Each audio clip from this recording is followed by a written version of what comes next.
So this is an important theme for me, and I would love to know if this is an important theme for you, if you know something about sociocracy or not. Can you write in the chat if you have some experience? No, best is that really this is the first time I hear about sociocracy, or I don't know much. If those of you that do have that, less experience, please express in the chat.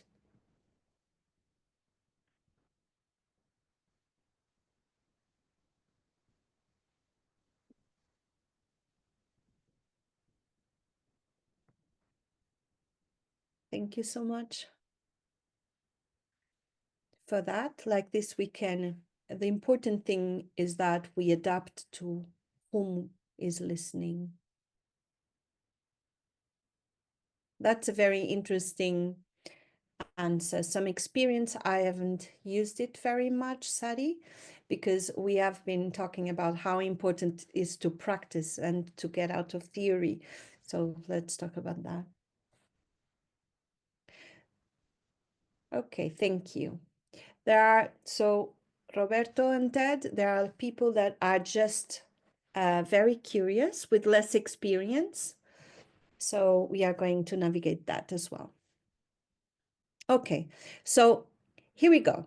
I'm going to present you Roberto, Ted, and I.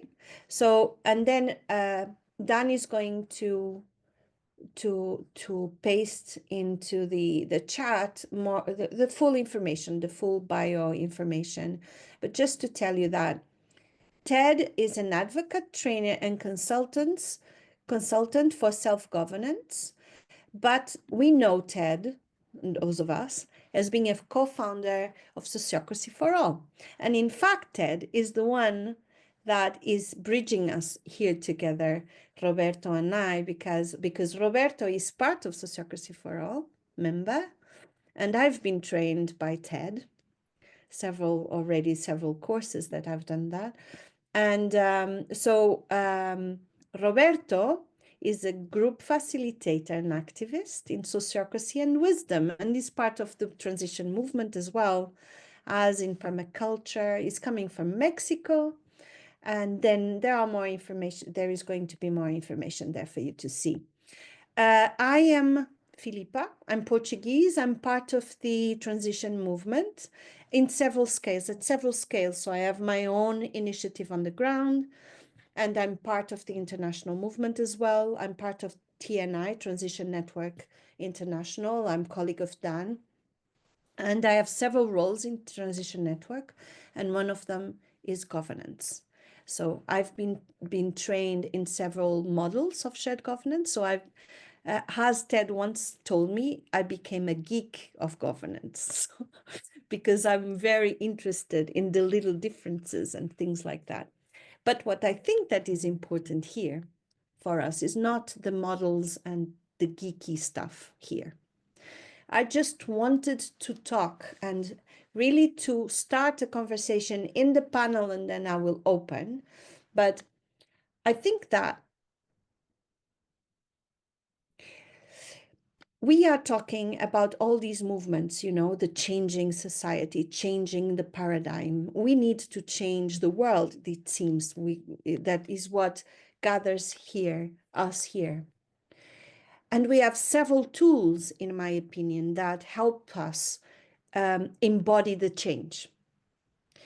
And those tools that are technical, I think that is interesting is the embodiment of that. And this becomes the embodiment when we practice, right? So I have a general question about that. And I would like to really go into that question because, there is a lot to read. So those of you that never heard about sociocracy, I'm going first to ask, for example, Ted, to say it super shortly. What is sociocracy in your point of view? And then Roberto, if you have anything else that you want to complement, please do. But we start there, and then we go to a deeper question about what doors are open, but I will repeat the question. So, Ted, what is sociocracy? Hello, hello, hello. Thank you so much, Filipa. It's a pleasure to be here with both of you. What is sociocracy? The super short version is it's a governance system, which doesn't mean much to people if they haven't heard about sociocracy. I think it answers two different questions. One is, who decides what? And one of the practices that is used in sociocracy for that is to form circles, teams, that then take on certain parts of the doing and the decision-making that's connected to it. So that answers the question of who decides what in an organization. The other question is, how do we decide? And how we decide in sociocracy, the corresponding practices, is by consent, and which basically means a decision is made if nobody in the circle that makes a decision has an objection. There's plenty more to say about that, but that's the main pieces. Just to mention one more practice, because that's our focus today, and it's also a nice way to explain sociocracy, is the third practice I would throw in here is rounds. And that's the simple practice of talking one by one. Basically, we will do a fair bit of that, but in a group of three, you don't see it so easily. But talking one by one and listening to the person who's speaking, like with a talking stick, but you can do it without a stick too. Roberto, ¿tienes algo para acrescentar? Añadir. Sí, y bueno, pues me pareció genial lo que dijo Ted. Y pues yo complementaría simplemente que es, para mí lo básico son los valores que están a la base de la sociocracia. Entonces, la equivalencia, la transparencia y la eficacia. Y para mí es es importante que se tenga siempre como a la vista estos valores, porque para mí son el corazón de la sociocracia. Y la otra cuestión, creo que pues el poder compartido, o sea, sentir que puedes empoderar las personas cuando visten los roles, cuando los habitan, y también a los equipos. Entonces, es como que el poder fluye y entonces va tocando a todas las personas y va activando cosas que a veces no percibimos en un sistema de poder sobre. Muchas gracias, Roberto. So, now I have a question, and this is the start of the conversation. So my question is, how transformative, because we always talk about we need transformation, we need regeneration. So, but how transformative you think sociocracy as a practice is or could be? Ted, go ahead. I was super happy about this question and this angle, Filipa, because to me, the practices is really where it's at. So, and the reason I say that is because I think it's so easy to talk about what should be, what people should do, and how I should be, and all of that.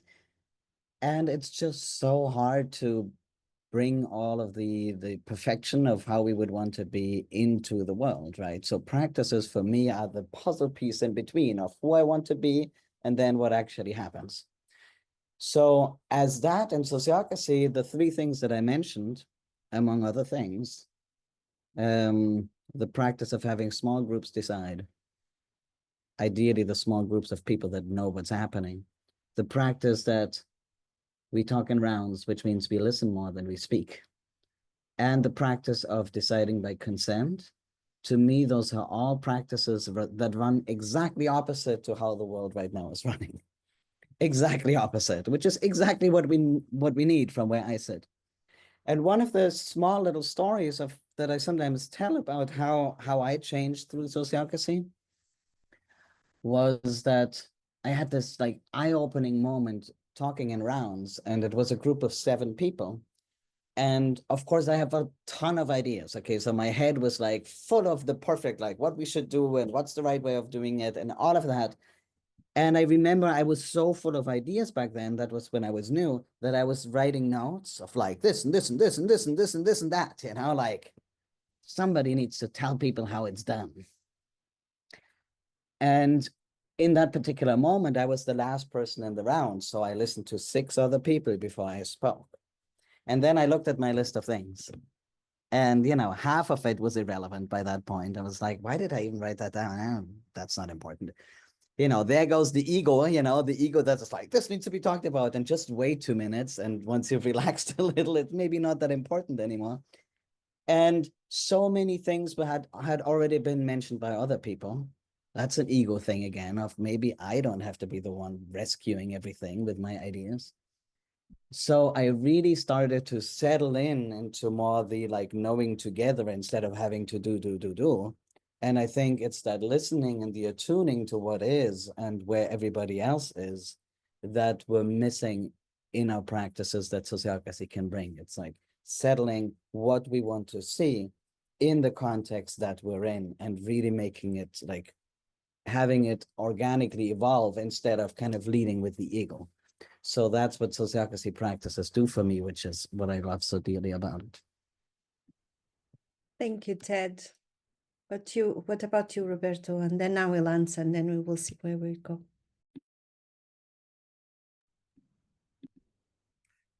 Pues, o sea, yo creo que he vivido muchas veces lo que contó Ted, de, o sea, de que la ronda te enseña, de hecho, pues de escuchar. Entonces, la sociocracia es una práctica para la escucha activa de los demás. Entonces te das cuenta que tu perspectiva de las cosas es una de las tantas también. Y eso permite que la realidad se cree de la escucha de todas las realidades, de las perspectivas de todos. Y eso para mí es como crear suelo fértil para la comunidad. Y entonces lo que más me ha ayudado la sociocracia como práctica es entender que todas las herramientas de la sociocracia permiten el empoderamiento de uno mismo, pero también de la gente, que está en el círculo, del equipo y también de toda la organización en una estructura viva, compleja.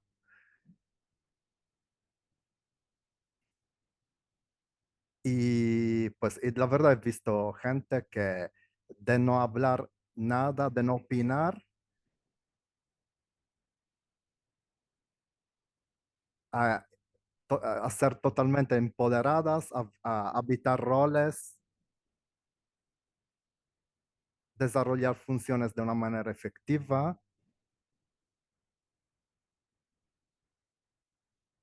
Y también, por otro lado, también hay toda una cuestión de relación. O sea, se crea un sistema de relaciones afectivo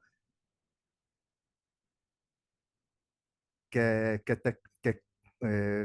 es como una sanación para esa herida que tenemos sobre el poder como seres humanos.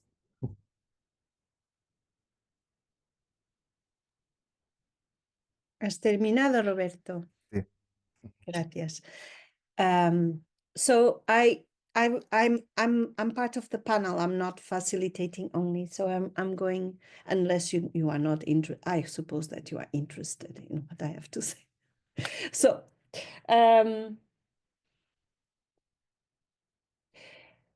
I had as well an epiphany when I did the first steps of sociocracy. I can tell you and then tell you exactly what it is that make myself change internally. But before that, I tell you what is connected to. When I came to the transition movement, I felt that we needed to change values of everything. And I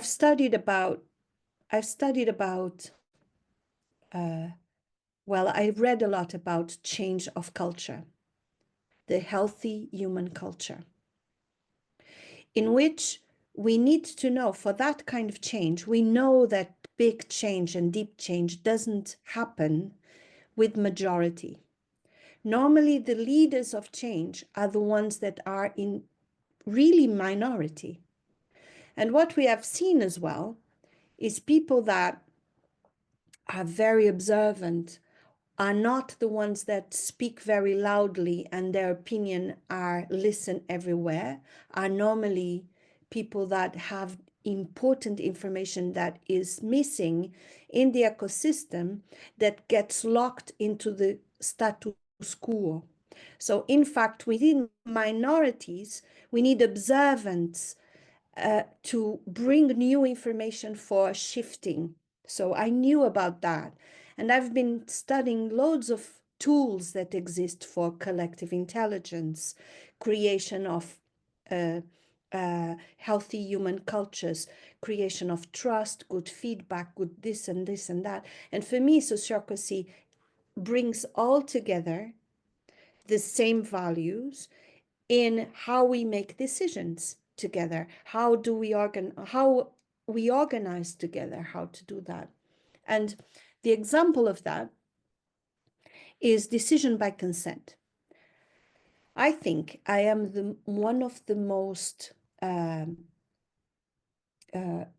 difficult people in my childhood in terms of I had this intuition and I could not let go. I could not let go. I would be so stubborn like a donkey, and I needed to talk. I had the impression that I would never have space for me to say something. I always struggled with this anxiety that I would not have space to talk. And what happened was that the first time I did a consent in which the question of, is this good enough for now, safe enough to try? For those of you that do not know, consent decision-making is really something that we look for a solution that we all can live with, and it's not necessarily the best one.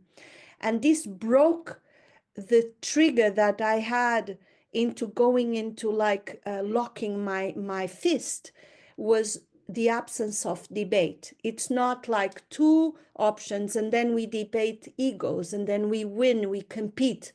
For me, consent brought me from competition to real collaboration in which I embody the thing that I'm serving the group and our purpose.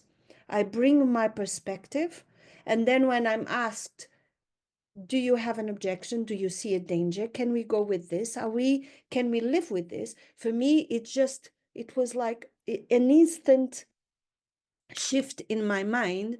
And for me, it was the most incredible moment that I start to feel that my therapy, my inner regeneration about my doubt that I had any power of decision started. You see what I mean?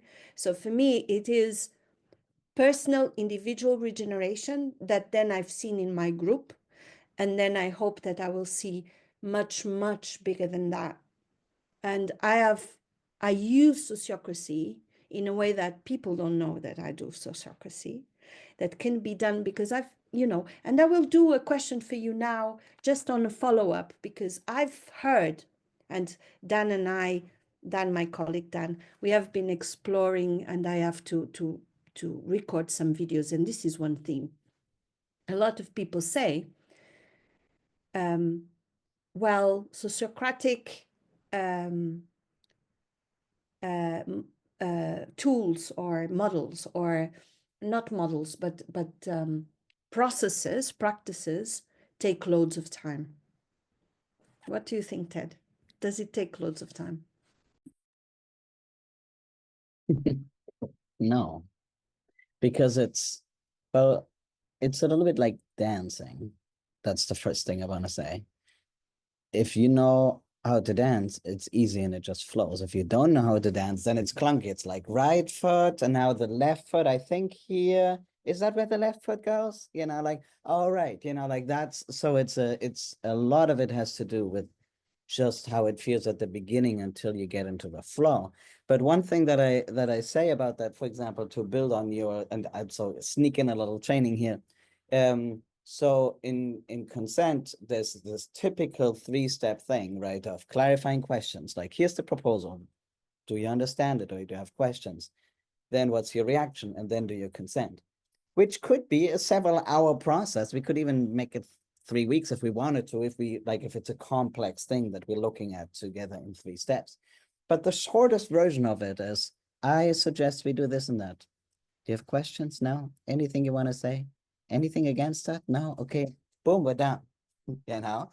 And you can even, like, this is a matter of 10 seconds.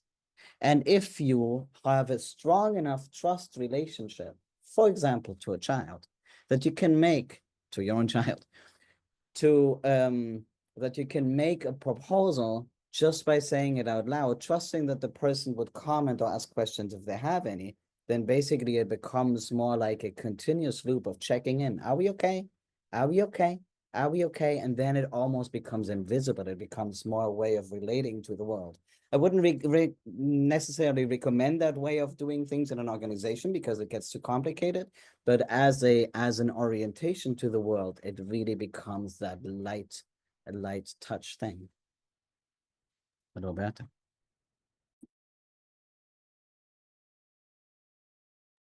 Roberto, algo. Sí, bueno, me quiero reconectar lo que decías tú, Filipa, del consentimiento, porque para mí es algo muy interesante la cuestión de la tolerancia en sociocracia. O sea, porque pues de hecho cuando lo hablo, lo digo en italiano o en español, ese espacio lo llamo un campo, algo que se cultiva, o sea, el espacio de tolerancia, porque es un espacio compartido que creamos entre todos, porque no es, siempre estamos como acostumbrados a ir atrás de nuestro ego y entonces defender identi- nuestra identidad y nuestras preferencias, y entonces eso crea polaridad, pero hay toda una serie de cosas que puedes tolerar para poder construir con los demás un terreno fértil comunitario otra vez. Y ese es para mí un campo de tolerancia. Y, y entonces me he dado cuenta que eso acompaña la escucha activa de las demás puntos de vista y nos permite crear un flujo de acción sin tantos impedimentos o algo que traba los procesos, siguiendo los bastante buenos, los bastante seguros como para tomarlo y decidir juntos. Y eso claramente es un cambio de paradigma muy grande. Gracias. Just sharing something before I go and ask people if they have particular questions, because I'm aware that we are talking about very important questions, elements of sociocracy, and maybe people have much more specific. I wanted to have that space as well, but just going there. So having these conversations with Dan, and I'm talking about Dan because Dan is joined us over 1 year, right? 1 year. So, and I'm the governance role in TNI.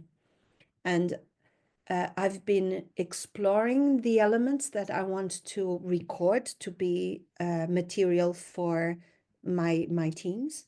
And I've been reflecting a lot about power.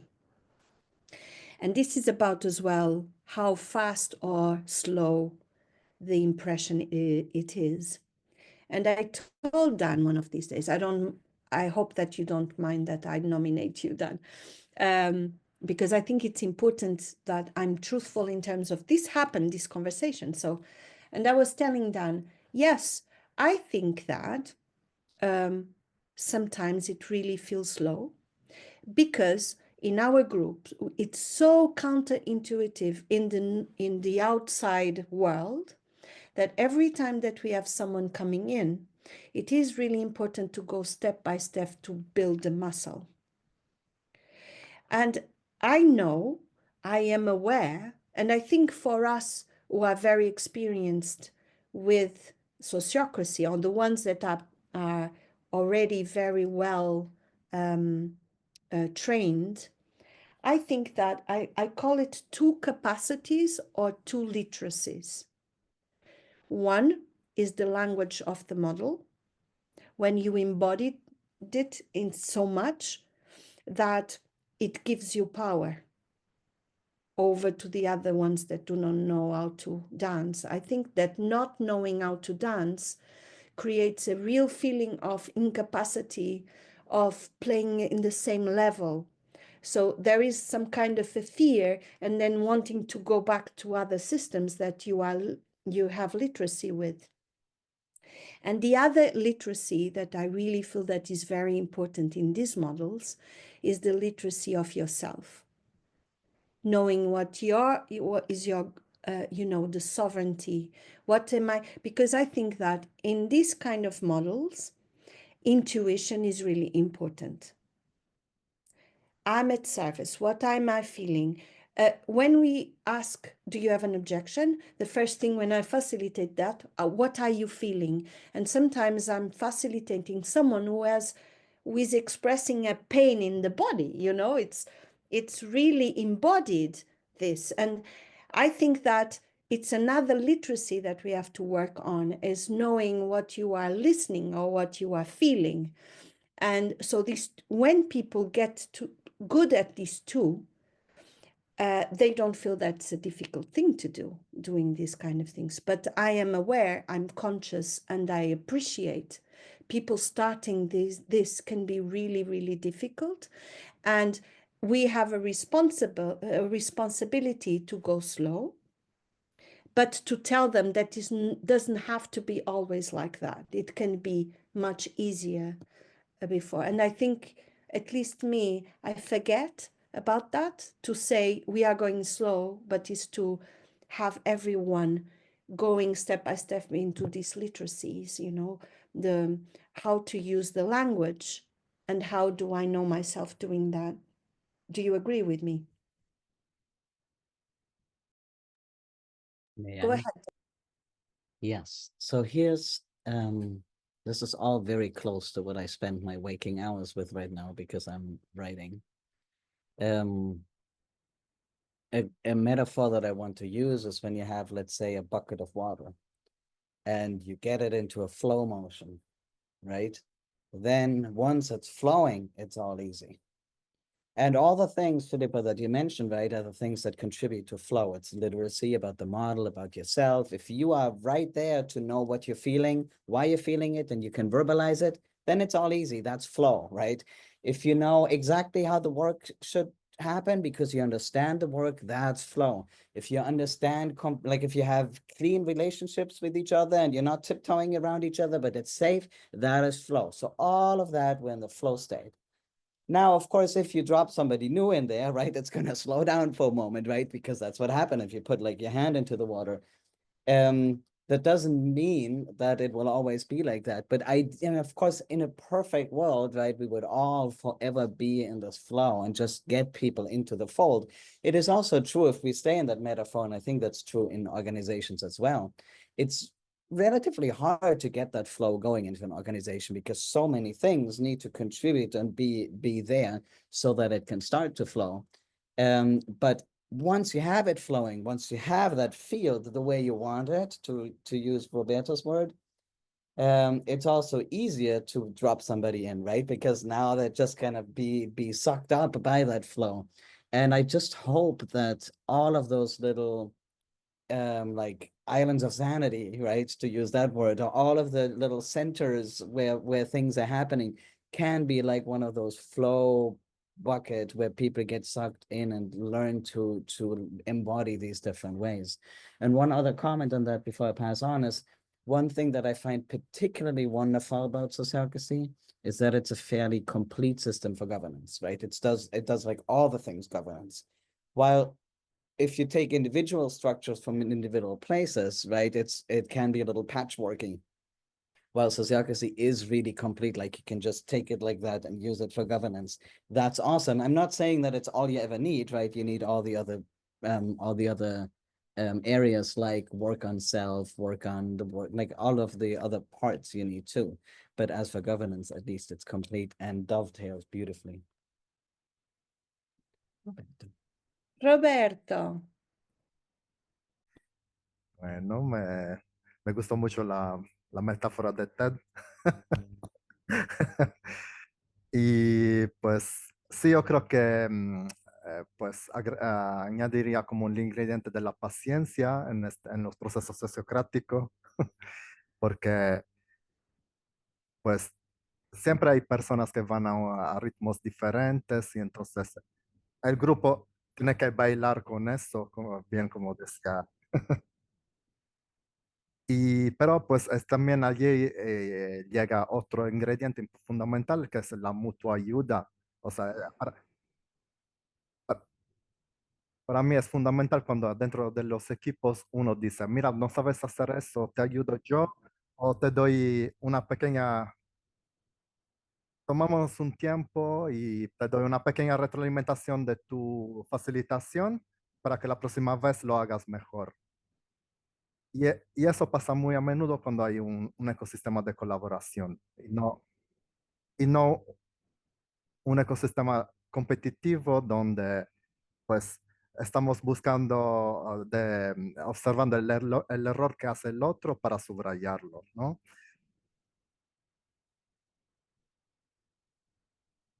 Entonces, pues justamente la retroalimentación es algo fundamental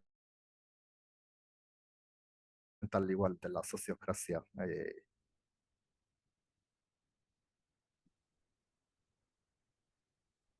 ¿Has terminado? Sí. Bueno, ahora, blah, blah, blah, blah. English. So, I see Mariana. Mariana is a very good friend of mine from Portugal. She's laughing because I do that very often in our meetings. So, I'm going to ask you, all of you, do you have any questions for us? It could be all kinds of complex, simple, whatever. There are no, I always heard that it seems that there are no right answers, but there are never wrong questions.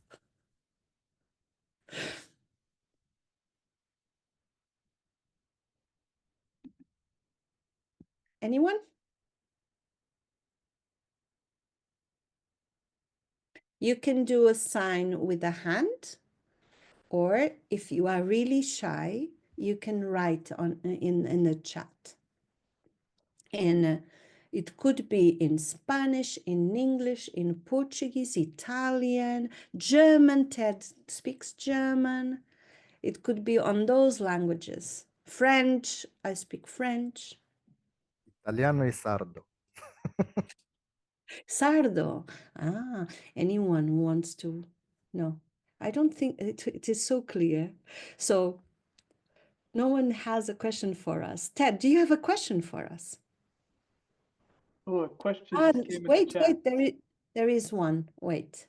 2 questions now. 2 questions now. So Dan, no, it's not that. Sonia, how do you deal with egos that slow down the consent process? I know that question. So Sonia de Veiga, how do you deal with egos that slow down the consent process? Who wants to go? I can, but I was looking at Roberto. I think there are a lot of answers, so let's pool our answers. I will start with one.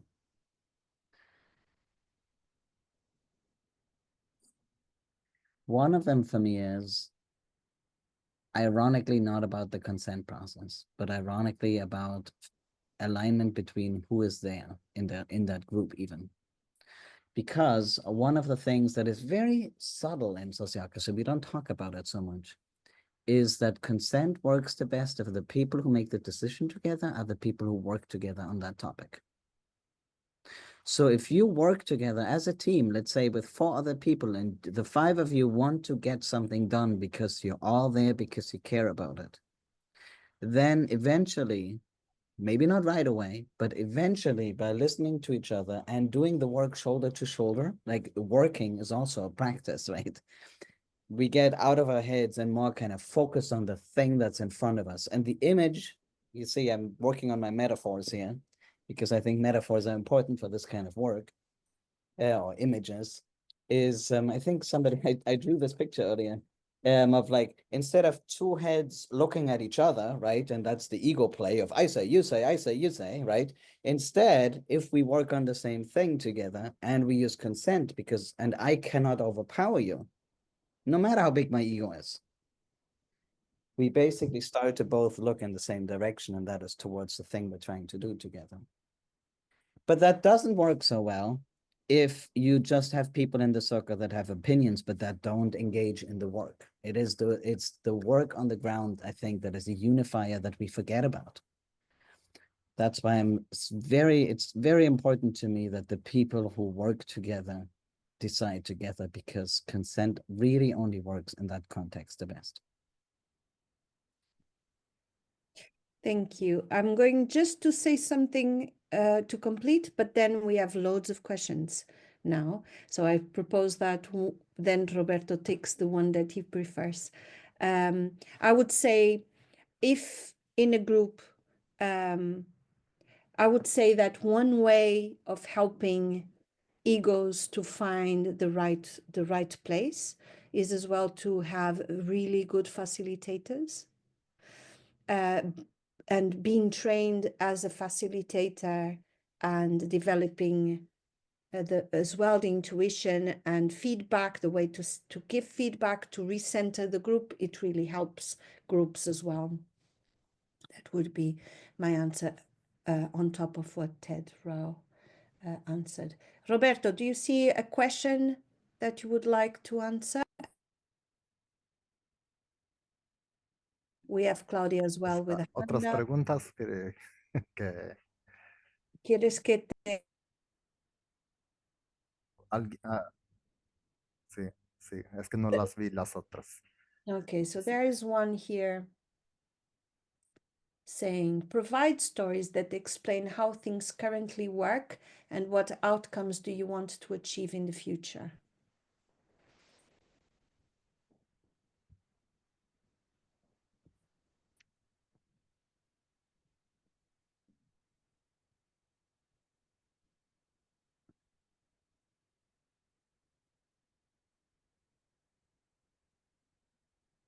Or if you are not inspired, do you want to do provide, ¿quieres contar una historia y contar cómo? Pues voy a intentar contar una historia, pues tal vez haga un poquito de contacto. O sea, yo trabajo mucho en Ciudad de México con equipos de economía solidaria.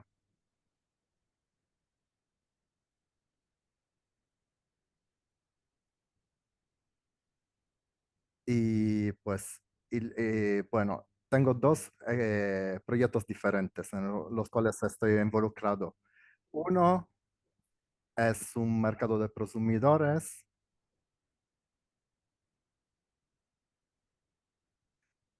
que desde que nació ha adoptado como modelo la sociocracia. Y entonces tenemos un círculo general que pues toma las decisiones estratégicas. Y por otro lado, pues he entrado en una agrupación que tiene 20 años de historial de autoorganización.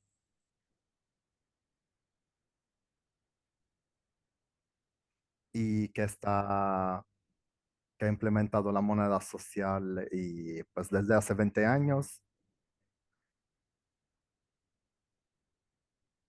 Y por esos 20 años adoptó como forma de gobernanza, pues como asambleas con consenso.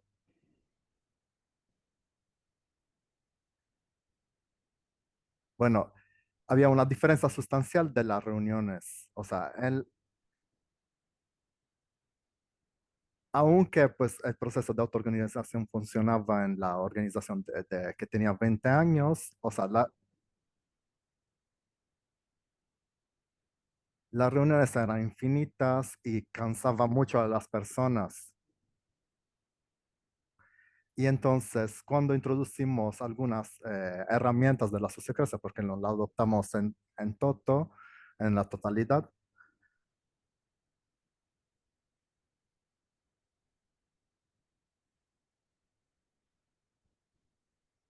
cambió completamente. O sea, las reuniones duraban una hora y media máximo.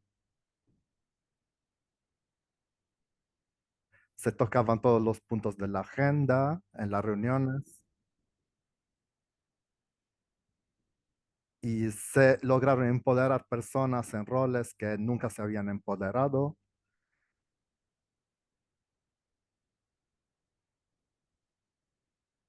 Y de pasar de una autoorganización basada sobre comisiones donde cada persona tenía como muchas tareas y eran 2, 3 personas que hacían muchas cosas siempre.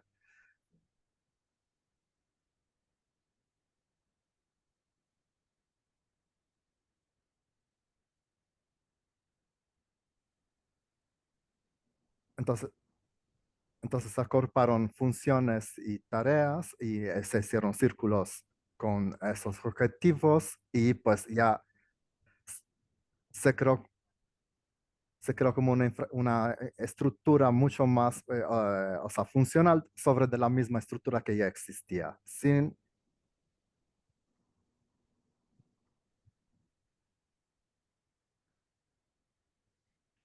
Entonces, a veces se trata solo de hacer una pequeña acupuntura sobre de lo que ya existe para,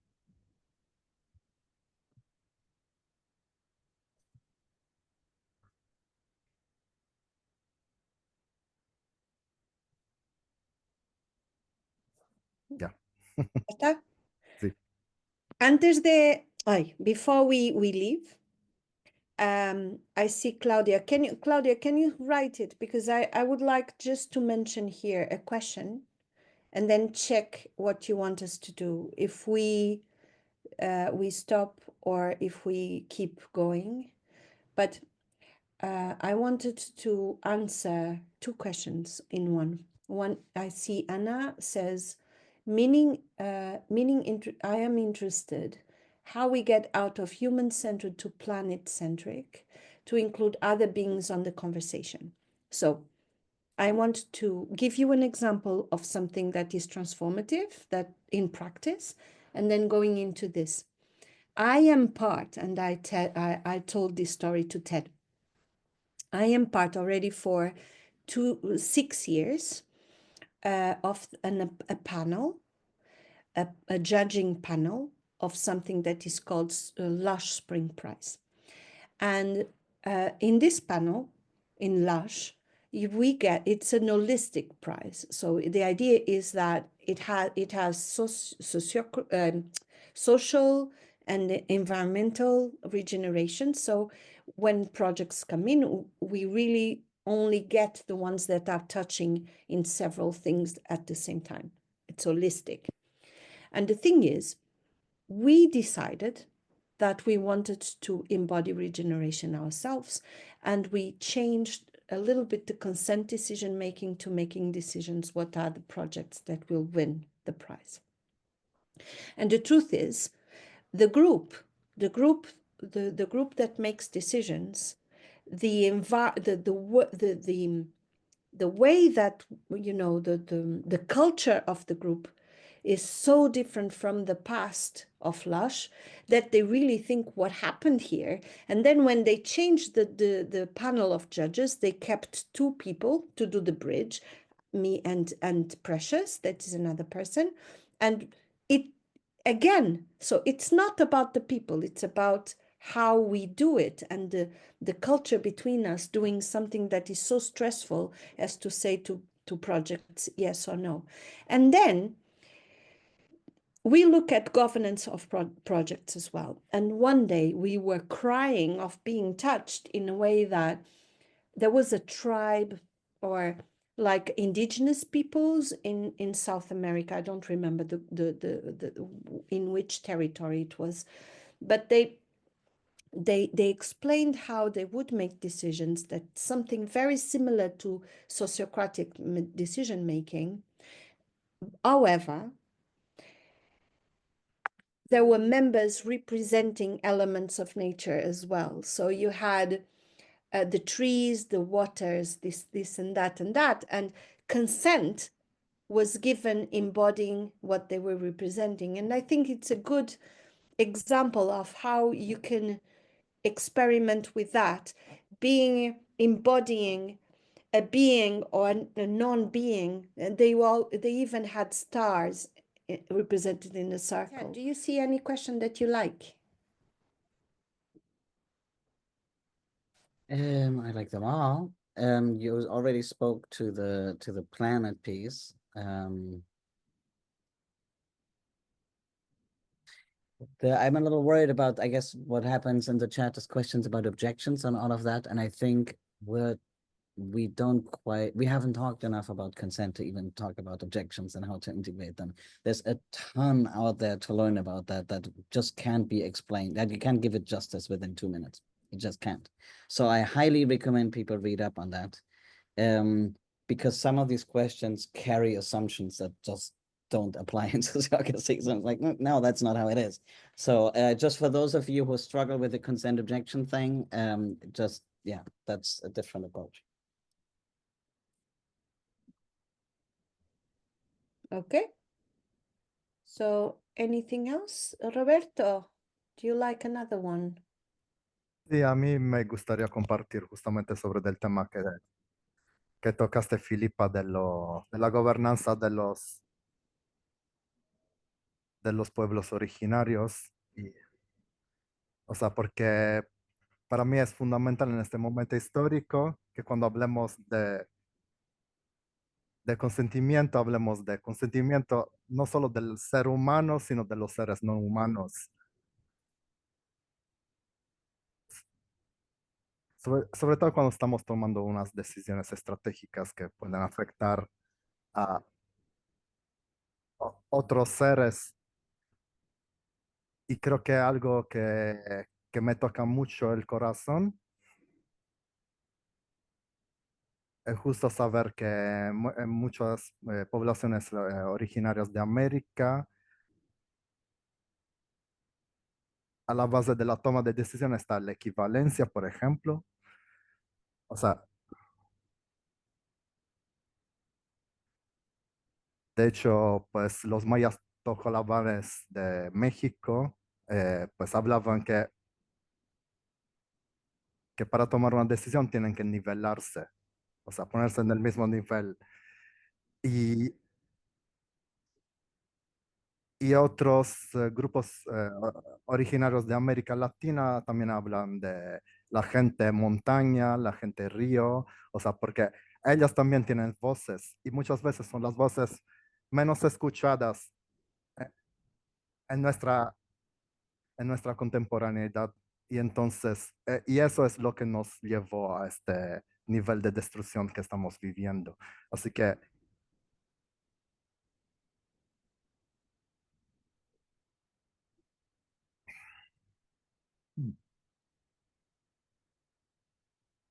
Entonces yo creo que pues en este momento cuando hablamos de, pues, de transición, hay que hacer un trabajo del ecosistema al ecosistema y al mismo tiempo pues encarnar los valores que están a la base de la sociocracia, pero también con el enfoque que cuando hablamos, que a través de nuestra voz estén hablando también otros seres y otros y los ecosistemas.